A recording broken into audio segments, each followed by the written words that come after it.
Bem, irmãos, sejam todos bem-vindos. Sejam a todos um bom sábado.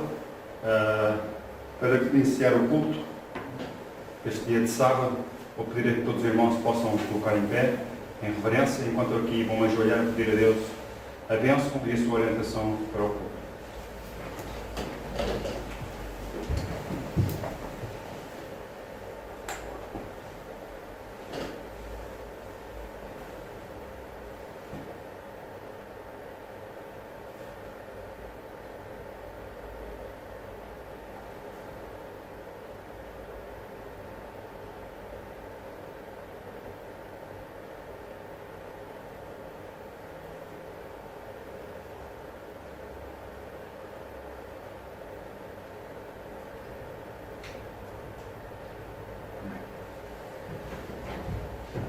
Irmãos, com o coração alegre e bem dispostos, vamos todos, para a honra e para a glória de Deus, entoar o hino número 179.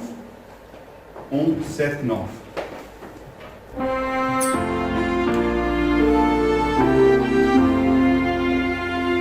E nada põe na minha fé, senão na graça de Jesus, no sacrifício remidor, no sangue do bom Redentor. A minha fé e o meu amor estão firmados no Senhor, estão firmados no Senhor. Se me não posso a face ver, na sua graça vou viver, em cada transe a suportar, sempre de nele confiar. A minha fé e o meu amor estão firmados no Senhor, estão firmados no Senhor. Seu juramento é muito leal, abriga-me no temporal, ao visitar minha tentação, é Cristo a minha salvação. A minha fé e o meu amor estão firmados no Senhor, estão firmados no Senhor.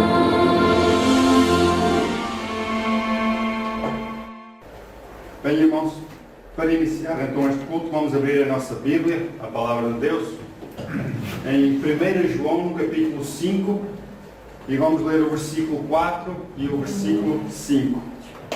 1 João, capítulo 5, no versículo 4 e 5.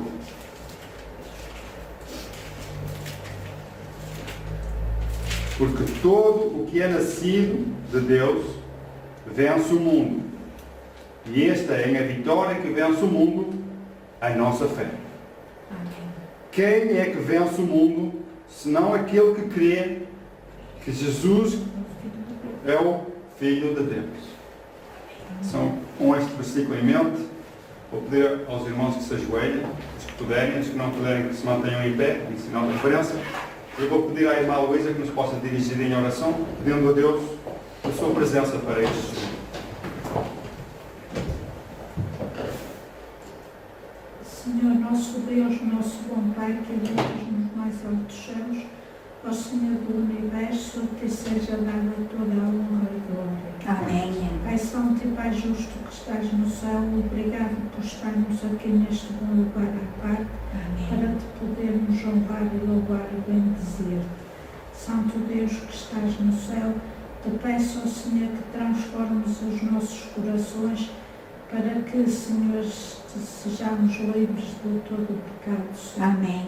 Perdoa as nossas faltas, as nossas ofensas e ajuda-nos, ó Deus, cada dia a ser melhor. Amém. Pai Santo e Pai Justo, te peço, Senhor, uma bênção especial para o irmão Carlos, que tu dirijas, Senhor, que a mensagem que ele traz até nós venha com todo o alto louvor e para edificação nossa espiritual. Amém. Santo Deus, anima e fortalece na fé e a nós que possamos estar atentos à mensagem que vai ser transmitida. Amém. Santo Deus que estás no céu, te peço uma bênção especial pelos doentes, em especial te peço pelo apóstolo Kadashi e a irmã Iaga e o Amém. irmão João. Ser também com os nossos familiares que nós aqui representamos. Amém. Ó Senhor, oxalá que eles se venham a converter antes que seja tarde demais. Abençoa-os grandemente e proteja-os neste teu santo dia de sábado. Santo Deus, cuida de cada um de nós, que tudo possa aqui ser feito, possa ser feito para a tua honra e a tua glória. Amém. Venha abençoar a Senhor esta reunião, este culto, para que tudo possa servir de edificação espiritual para nós. Amém. Peço e agradeço em nome de Jesus. Amém. Amém. Os irmãos podem tomar os vossos assentos. Desejo dar as boas-vindas a todos os irmãos, às visitas. Os irmãos também bem-vindos. Que Deus nos ajude realmente a entender estas lições que chegam até nós. E esta mensagem foi preparada com uma preocupação especial com o povo de Deus. A mensagem que eu passei foi uma mensagem sobre a nossa visão. E o título dela é Faz-me Cego. Porquê faz-me cego? Irmãos, nos tempos em que vivemos hoje, é urgente sermos cegos para as coisas do mundo. Porque elas nos separam de Deus. E Satanás trabalha nesse ponto para nos separar de Deus. Bem, irmãos, existem dois tipos de cegueira. Eu pus aqui e vamos ver quais são esses dois tipos de cegueira. Existe a cegueira física. Nós sabemos qual é a cegueira física. São simplesmente pessoas ou até animais que não têm a capacidade da visão. E daí são cegas. E também existe a cegueira voluntária. Irmãos, este é o perigo para nós, como povo de Deus, e para o mundo hoje. A cegueira voluntária são aquelas pessoas que, tendo olhos, se fazem cegos, porque não querem ver. O salmista diz que aqueles adoradores de ídolos e imagens se tornarão como elas, no Salmo 115. Têm olhos, mas não vêem, ouvem-se têm, mas não ouvem, têm boca, mas não falam. Mas vamos falar aqui da visão. Existe um ditado popular, os irmãos devem conhecer, é falar sobre o cego. Qual é? Não sei se sabe. Qual é o ditado popular que fala sobre o cego? Disse, o pior cego... Não, irmão. É que o cego, por mais cego que seja, ele não vê, mas ele esforça-se para ver e compreender. Se ele não vê e também não ouve, ele pede ajuda para que o guiem, para o orientarem, porque ele não tem essa capacidade. Mas o pior é aquela pessoa que tem essas capacidades e mesmo assim se fazem cegos. E é essa a preocupação para mim e espero que os irmãos também possam compreender esse significado da verdadeira cegueira, que é a nossa cegueira espiritual.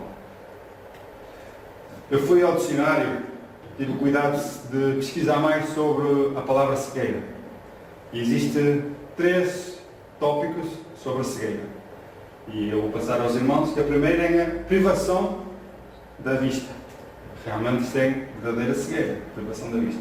Mas existe outro tipo de cegueira, que é distúrbio da razão e falta de discernimento. Isto é outro tipo de cegueira. E existe ainda outro tipo de cegueira, que é naquela parte do relacionamento, que é o afeto extremo por alguém. Isso é outro tipo de cegueira que também é visível e encontramos facilmente. A cegueira que eu falo é a cegueira sobre as coisas do mundo e as coisas espirituais. Portanto, a lição de hoje é tornar-nos cegos para o mundo e tudo que no mundo há, para podermos apreciar a palavra de Deus e tudo que Ele tem feito em nosso favor, para podermos assim sermos salvos para a sua glória. O mundo hoje, infelizmente, coloca-nos por os olhos adentro tudo o que nos afasta de Deus. Tudo. Irmãos, mesmo aquilo que nós nem imaginamos. Porque muitas vezes achamos que estamos firmes e confiantes e que acabamos por estarmos completamente afastados sem nos aperceber. Não é? Em Apocalipse, no capítulo 13, no versículo 10, 17, diz que sou rico, enriquecido estou e de nada tenho falta. Esta é a visão da igreja de Laodiceia. Mas a respeito dela, Jesus diz que não sabe se queres um miserável, cego, pobre e nu. Depois ele dá-nos os conselhos para a sua igreja.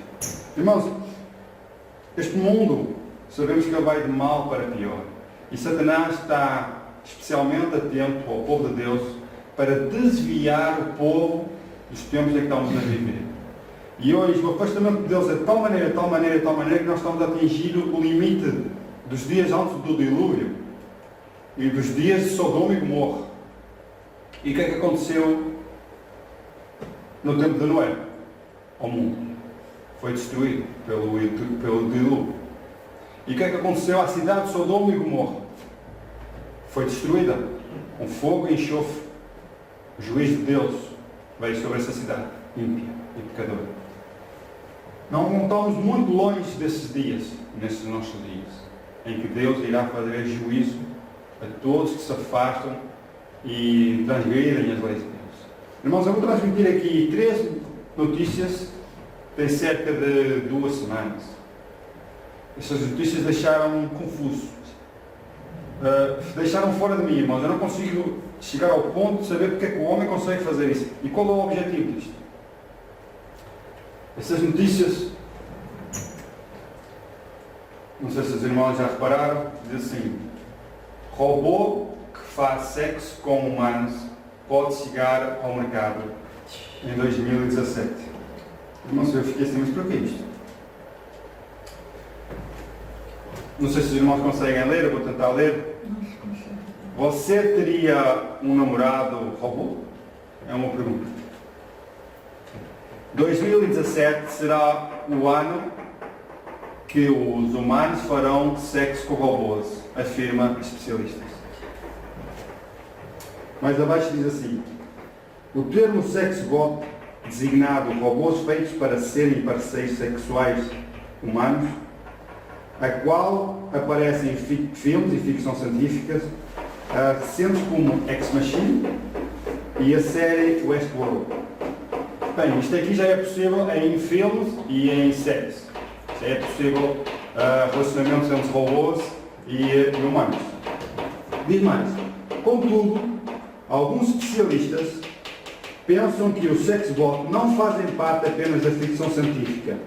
Neste ano, os sexbots programados para fazerem sexo com humanos e feitos de materiais de borracha, resina, aparecerão no futuro real.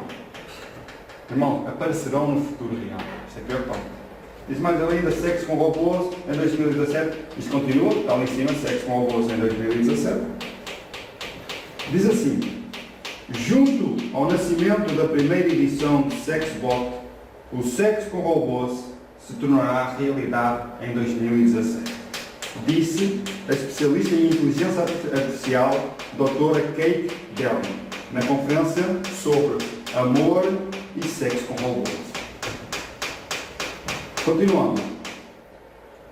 Neste ano, a Abyss Creation, empresa de brinquedos sexuais com sede na Califórnia,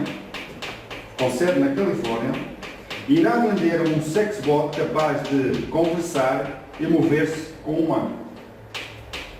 Diz assim: a professora Lynn Hall, da Universidade de Sunderland, na Inglaterra, disse que nessa conferência de amor e sexo com robôs, que as relações sexuais com robôs é uma experiência incrível. Há muitos méritos em fazer sexo com robôs. Isto é terrível, irmãos. É seguro porque não há perigo de contrair doenças sexuais. E você pode tornar isso se quiser, se for a sua iniciativa. Diz aqui: ambas as professoras mostram que as suas opiniões sobre o sexo com robôs podem substituir o sexo com humanos. Porquê isto, irmãos? É uma pergunta que eu faço. Porquê? Sexo com robôs, porquê? Nós vamos continuar a ler a notícia e mostra-nos porquê. Devin comentou sobre o próximo passo lógico, eu não estou a ver lógica nenhuma nisto, o próximo passo lógico da relação entre humanos e robôs. O quê? O casamento. Ok. Já chegaram ao ponto onde realmente faz sentido. O casamento, instituição divina e não do homem. Ok. Este ponto é para atacar diretamente a Deus e na sua instituição, o casamento. Conforme o sexo com robôs for ficando mais comum, há uma enorme possibilidade do casamento com robôs tornar-se real, disse a professora, argumentando que até 2050 algumas pessoas queiram se casar com robôs. Vão sentir afeto com robôs quando os robôs só são programados para isso? A minha pergunta é: os robôs terão a liberdade de escolha? Claro que não, são programados para aquilo. Mas Deus criou-nos a nós livres e não programados. Nós aceitamos ou não aceitamos? E o sexo deve ser feito tanto de um homem como uma mulher, de livre, espontânea vontade, de preferência depois do casamento. Essa é a vontade de Deus. Continuando, isto é uma parte da notícia, a notícia continua, é só a parte da notícia, que é para não perdermos assim muito tempo. As duas professoras apontaram que em poucos anos aumentarão as pessoas que aceitarão o amor e sexo com robôs. Isso é uma afirmação, irmãos. Entretanto, no momento atual, muitas pessoas acreditam que relações sexuais com robôs é surreal. Eles fazem essas mensagens e slogans para atrair até as próprias pessoas. Aqui tem uma imagem dos robôs. Estes são robôs, irmãos, isto engana qualquer um. Os robôs são tão perfeitos que são capazes de enganar. Daqui a nada estamos a ver robôs a passar na estrada, como se fossem seres humanos, nós não nos apercebemos. Digo eu. Aqui esta imagem é do Diário de Notícias. Parecem humanos, mas são robôs sexuais e estão à venda. Novos robôs sexuais vão falar e responder ao toque, para além de serem quentes. Especialistas dizem que em breve robôs humanos vão casar-se. Especialistas já dizem que em breve isto vai acontecer. E a pergunta é: nós iremos permitir? Como é que Deus vê esta situação? Uma especialista em robótica prevê que em 2017, que é o ano em que nós estamos, os robôs sexuais vão atingir um novo nível de realismo, de perfeição. Eles vão parecer completamente humanos, em altura, em peso, em temperatura corporal e nos órgãos genitais, ou nos órgãos sexuais. E vão conseguir responder ao toque, interagir durante a relação sexual. Eu podia estar aqui a ler, mas isto aqui já mexe comigo. Não posso aceitar isto. E como é que Deus ainda permite que o homem chegue a este ponto? Mas Deus permite que a humanidade chegue a este ponto para que a humanidade saiba até que ponto ela vai sem Deus. A irmã White, em 1903, não sei se sabem que esta série é sediada em Califórnia, na Califórnia, mas na cidade de São Marcos. Mas ela fala sobre São Francisco e Oakland, também é na Califórnia. Ela disse em Eventos Finais, em 1913, esta mensagem já tem 114, até o tempo 2, 114 anos. Deus deu 120 anos para Noé construir a arca e veio o fim. Ponto. Se esta mensagem já tem 114, faltam 6 anos para chegar aos 120 anos. Diz a irmã White em Eventos Finais: São Francisco e Oakland estão se tornando como Sodoma e Gomorra, e o Senhor irá puni-las. Não vai longe o tempo em que elas sofrerão o seu juízo. Deus permite até um ponto, assim como foi Sodoma e Gomorra. Mas Deus teve que intervir para que essa cidade não espalhasse as suas influências para os outros povos. E o mundo está a seguir esse exemplo. Diz mais, também em Eventos Finais: Deus está retirando o seu espírito das ímpias cidades, não parece tudo, as quais se tornaram como uma cidade do mundo antediluviano, como Sodoma e como Gomorra. Deus está a retirar o seu espírito, e é por causa disso que o homem vai a extremos. Mais outra notícia. Isto é só uma notícia. Esta notícia, irmãos, eu também fiquei... Eu não sei. Essas notícias mexem connosco. Queremos seguir o princípio de Deus e buscar o que é certo e humano e reto aos olhos de Deus, praticando a sua justiça, quando o mundo vem com essas notícias E as pessoas acham que isto é, uau, é realmente o que o mundo precisa para que haja paz, para que haja bem, para que haja harmonia. Notícia TSF. Cientistas criam o primeiro embrião parte humana e parte porco. Sim, irmão. Uma fusão entre humanos com porcos. Eles estão a criar isso no laboratório. A experiência passou por injetar células humanas em embrião de suíno. O híbrido resultante foi depois implantado no útero de uma porca, permitindo o seu desenvolvimento. Bem, segundo o que está para perceber é que os cientistas pegaram nas células do homem, pegaram no óvulo de uma porca e injetaram as células humanas dentro desse óvulo. E agora voltaram a pegar nesse óvulo e injetar dentro da suína, da porca, para ele se desenvolver dentro da porca. E eu pergunto onde é que o homem quer chegar? Bem, os cientistas loucos, a Bíblia diz que a ciência deste mundo, o segredo deste mundo é loucura para Deus. Diz assim, pode ser o primeiro passo para a cultura de órgãos humanos em animais e o seu transplante no futuro em pessoas. Então, a propósito disto é criar órgãos numa porca, isto é, no resultado desta experiência, para depois fazer transfusão de órgãos em humanos. O resultado alcançado graças a uma experiência de 1500 embriões de porcos representam a prova do conceito de integração de células humanas numa espécie animal grande. Segundo a equipa de cientistas, liderado pelo espanhol Jean Carlos Belmonte, do Instituto Salk para o Estudo Biológico na Califórnia, nos Estados Unidos. Irmãos, onde é que isto se realiza? Outra vez na Califórnia. Estão a entender?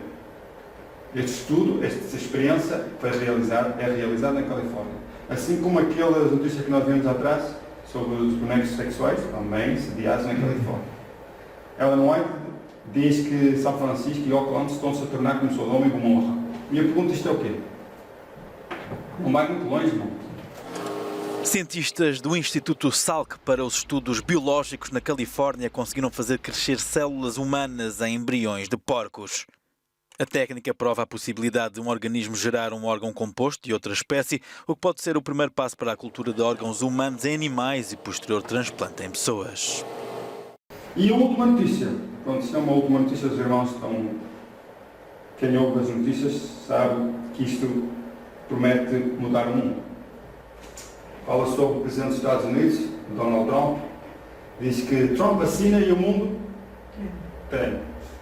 Isso é verdade, este homem veio para fazer uma revolução. Não sei qual é o propósito dele. A dizer assim, restrições à entrada de alguns muçulmanos, é uma das medidas dele.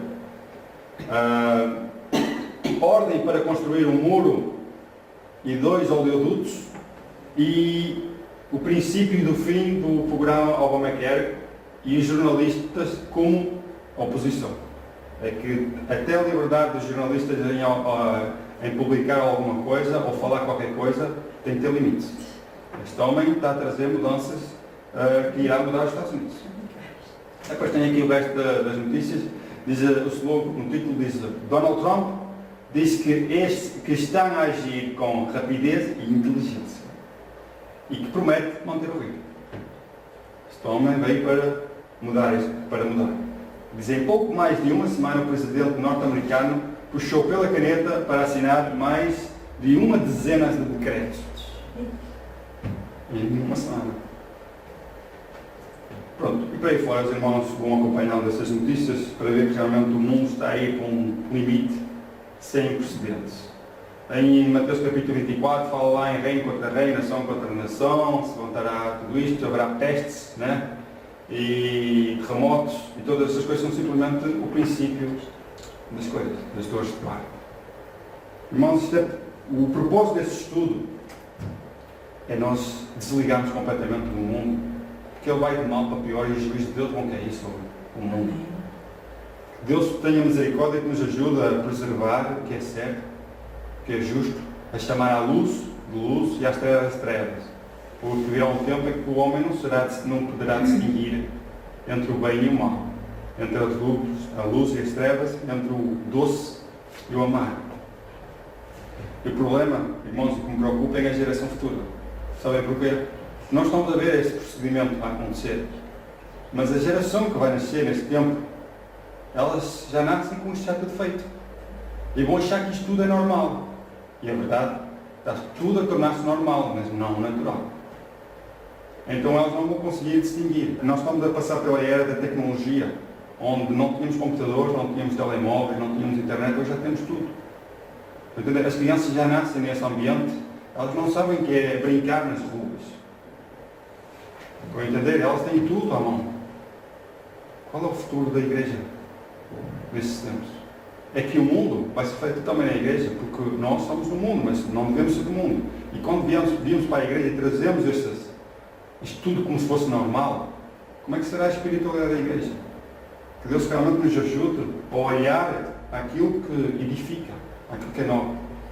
Nós hoje, pelos olhos adentro, estamos cheios de tudo que é entretenimento, música.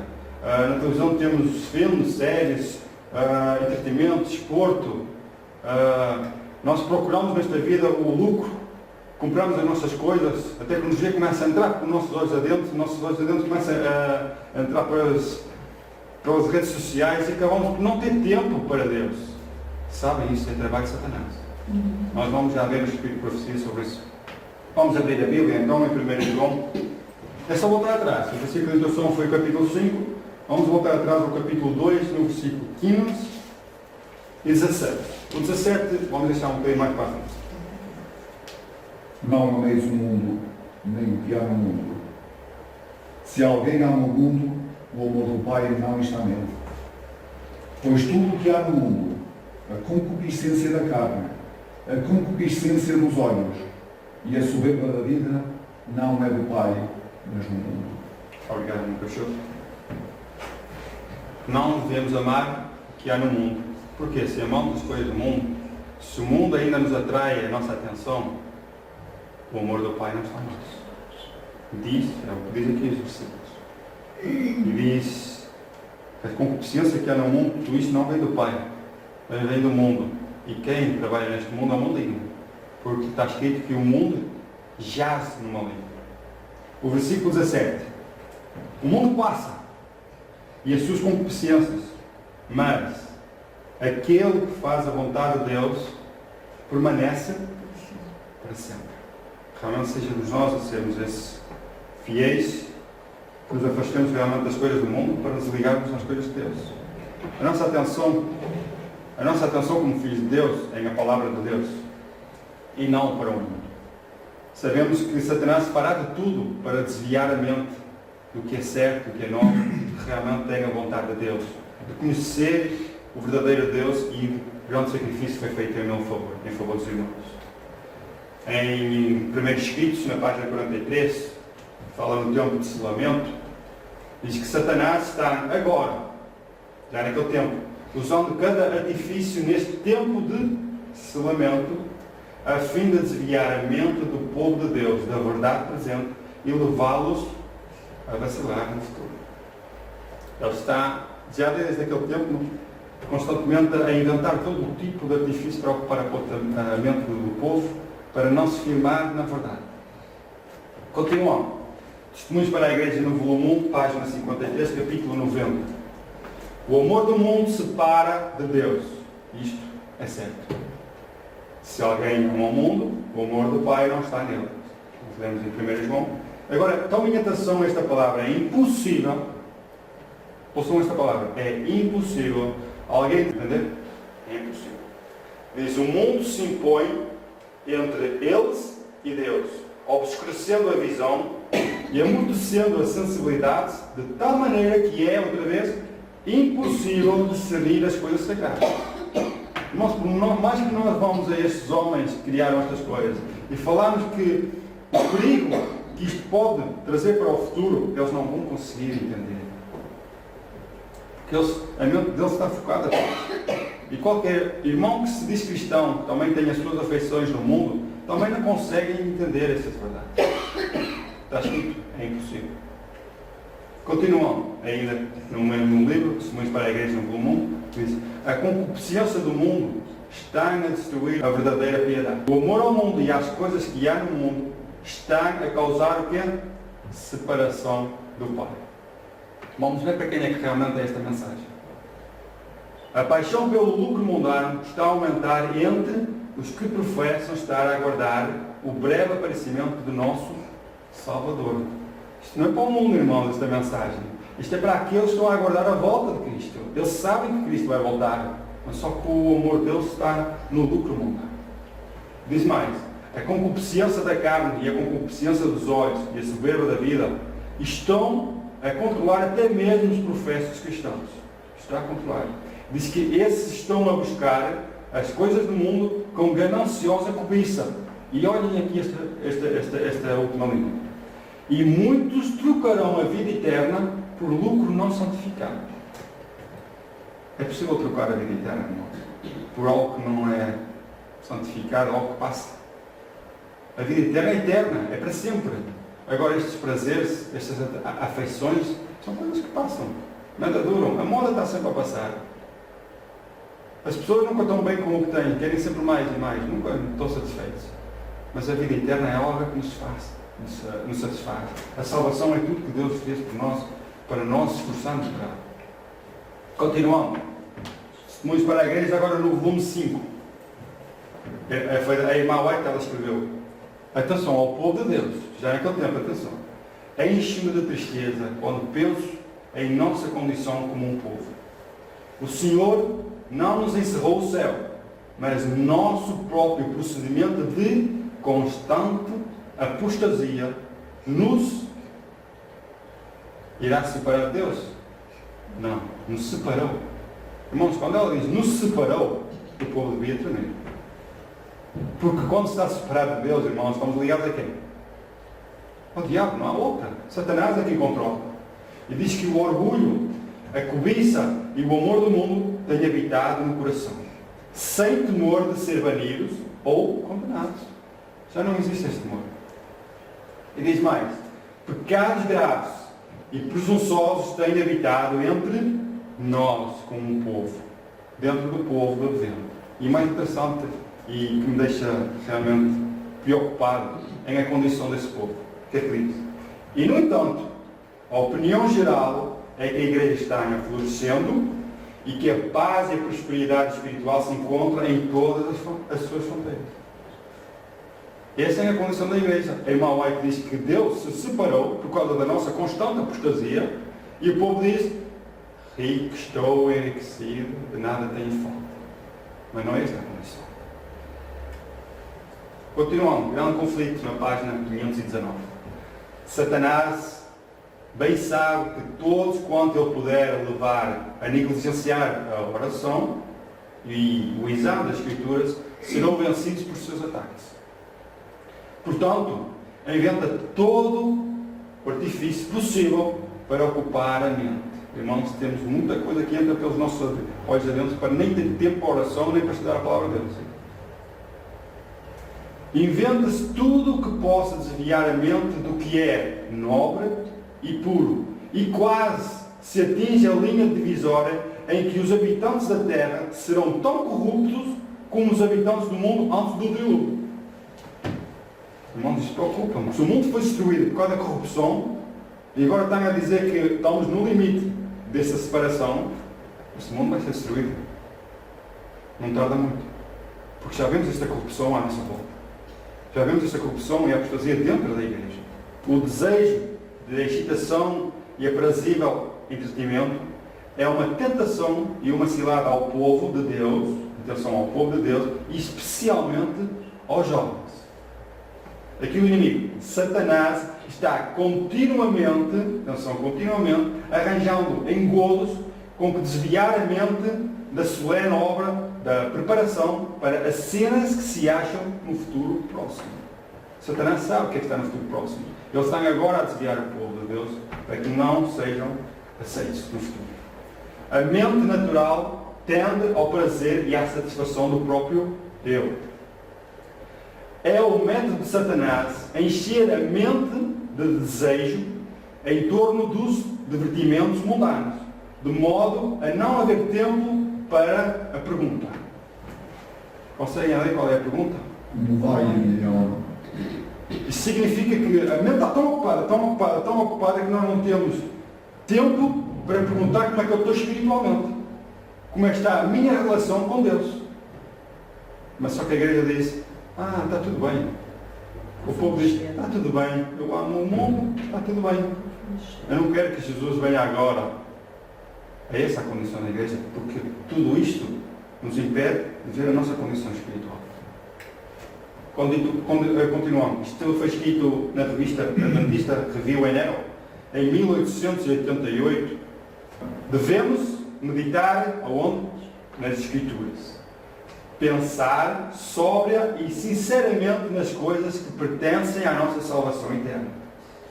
A misericórdia e o amor infinito de Jesus, o sacrifício feito em nosso favor, pedem a mais séria e solene reflexão. Devemos deter-nos sobre o caráter do nosso Redentor e Intercessor. Cumpre-nos buscar compreender o significado do plano da salvação. Meditar acerca da missão daquele que veio salvar o seu povo de seus pecados. O problema é que Satanás não quer que nós pensemos nisto. Ele quer que nós nos preocupemos com as coisas do mundo, com os prazeres, com ter uma vida boa. E a minha alma está tudo bem. Enganar-nos psicologicamente e espiritualmente. Testemunhos Seletos, volume 1, na página 243. A mente precisa ser educada e disciplinada para amar a pureza. Cumpre estimular o amor pelas coisas espirituais? Sim, cumpre estimulá-lo. Caso queiras, cada um de nós, crescer na graça e no conhecimento da verdade. Então a nossa mente precisa de desviar do mundo e focar nestas coisas, para podermos compreender as verdades que Deus tem para nós. A palavra de Deus, ela nos dá conselhos. Em Provérbios 22:6, os irmãos conhecem? Diz, educa a criança no caminho em que deve andar, e até quando envelhecer, não se desviará do propósito. Porque Deus tem para nós a salvação. Que é esse o nosso foco. Assim diz o Senhor, o teu Redentor, o Santo de Israel. Eu sou o Senhor teu Deus, que te ensina o que é útil e te guia pelo caminho em que deves andar. Confiar no Senhor, através da sua palavra, Ele nos dá muitos conselhos. Ele nos diz o que é útil para a nossa salvação e o caminho que nós devemos andar. O salmista diz que lâmpada para os meus pés é a tua palavra. E não só lâmpada, é luz para os meus caminhos. A humanidade está a entrar num caminho que não há solução. Nós vemos estas notícias. O apóstolo Paulo fala a Timóteo, e hoje ele também fala aos jovens, à mocidade, a mim. Ele diz a Timóteo, e fala a mim, e aos irmãos: foge também das paixões da mocidade, e segue a justiça, a fé, o amor e a paz com os que com o coração puro invocam a Senhor. Esse é o conselho que o apóstolo Paulo dá a Timóteo, mas o apóstolo Paulo sabia o que é que estava reservado para o futuro. E por isso ele adverte ao seu servo, Timóteo, para continuar essa obra de preservar o povo no que é certo e deixar as suas paixões da mocidade. Para terminar, vamos abrir a nossa Bíblia em Efésios capítulo 6. Nós temos Romanos, 1 Coríntios, 2 Coríntios, Gálatas e depois Efésios. Abrir a palavra de Deus. O que é que nos diz capítulo 6 e o versículo 12 de Efésios? Algum irmão pode nos ler para nós? Não fechou? Pois não temos de lutar contra a carne e o sangue, e sim contra os principados, contra as potestades, contra os poderes deste mundo tenebroso, contra as forças espirituais da maldade nas regiões celestes. Obrigado, irmão Peixoto. E também obrigado pelo e-mail que me enviou desta meditação, em que eu prometi que iria passar neste culto, para também fortalecer os irmãos e animá-los. Porque apesar dessas notícias que têm vindo a surgir, de tudo que é imoral e corrupto, em que o mundo está a seguir, Deus terá um povo fiel a Deus, independente de todos os cartazes que se apresentam à nossa frente. E que nós realmente possamos ser esse povo e disponíveis. Isto é uma esperança para nós. Deus terá um povo zeloso de boas obras, que permanecerá firme entre as corrupções deste século degenerado. Haverá um povo que se apegará tão firmemente à força divina que estará à prova de toda a tentação. As más sugestões dos provocantes cartazes talvez lhes procurem falar aos sentidos e corromper a mente. Todavia, deixar-se-ão tão unidos a Deus e aos anjos que serão como os que não veem e não ouvem. Irmãos, eu quero ser este povo. Amém. Eu quero ser este povo. Tem a fazer uma obra que ninguém pode fazer por eles, a qual é combater o bom combate da fé e lançar mão da vida eterna. Qual é o propósito deste povo? Pela fé.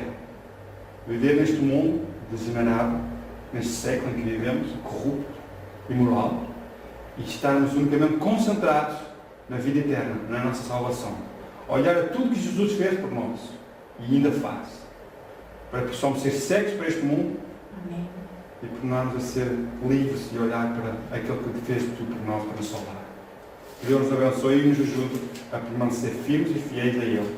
Quer caiam os céus, quer não haja fruto na videira, possamos manter-nos firmes e fiéis a Ele. Amém. Deus abençoe. Amém. Para terminar, vamos com alegria doar o hino número 64.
Enquanto aqui se vai ser feita a última oração.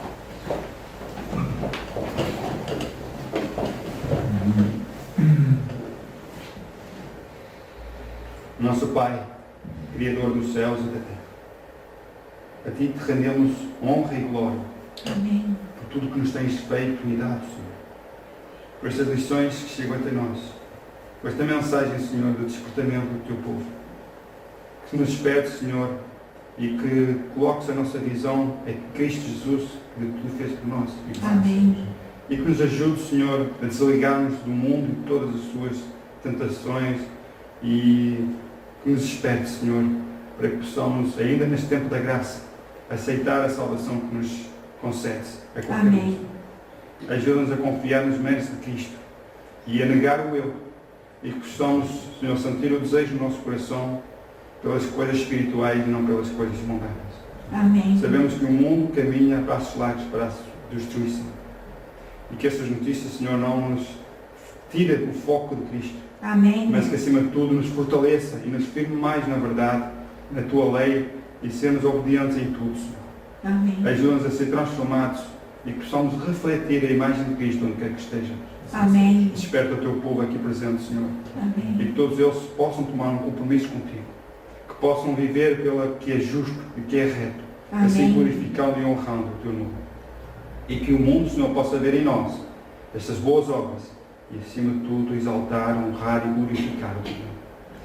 Que perdoas todos os meus pecados e faltas, Senhor, e também os pecados do Teu povo.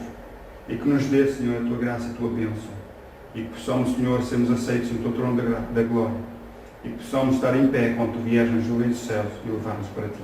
Amém. Bem está, Senhor, com o programa que está a ser realizado lá embaixo do Montijo. Mais uma vez te rogo que despertes o Teu povo. Amém. Despertes, acima de tudo, os ministros para os tempos em que vivemos. Para que possa, Senhor, assim, pelo Teu poder, incentivá-los, Senhor, a trabalhar na Tua causa, buscar almas para o Teu aprisco, para que eles Amém. possam ser salvos e que não sejam destruídos.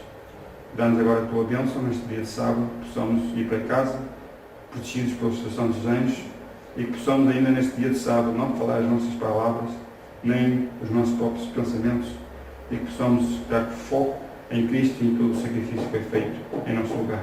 Amém. Peço estas bênçãos, não porque és depende de mim, mas é confiado nos méritos e em nome de Jesus que eu te peço estas bênçãos. Amém. Amém.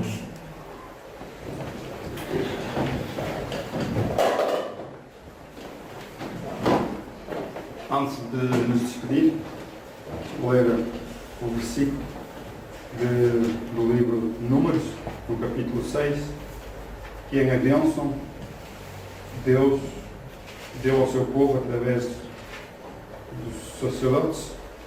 Eu queria partilhar com os irmãos essa mesma bênção.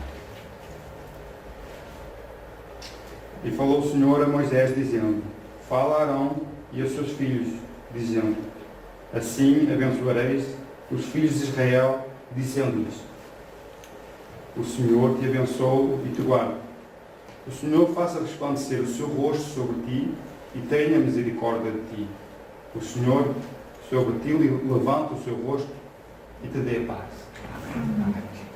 Irmãos, vamos assim por terminar o culto e convidados já para o próximo sábado, e que Deus nos ajude a viver pela fé e fazer a diferença neste mundo. Amém.